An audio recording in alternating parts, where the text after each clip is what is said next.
In this video, we're gonna take a look at CLOSE and HubSpot to see which one is the best between these two. So I have here the list with everything.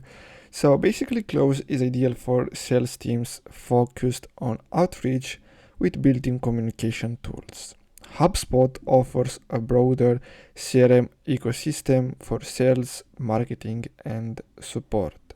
Now the pros and cons, so for CLOSE we have built-in calling, email and SMS, and the cons are that it's less suited for marketing or field sales. Now HubSpot Pro full CRM suite, so sales, marketing, service.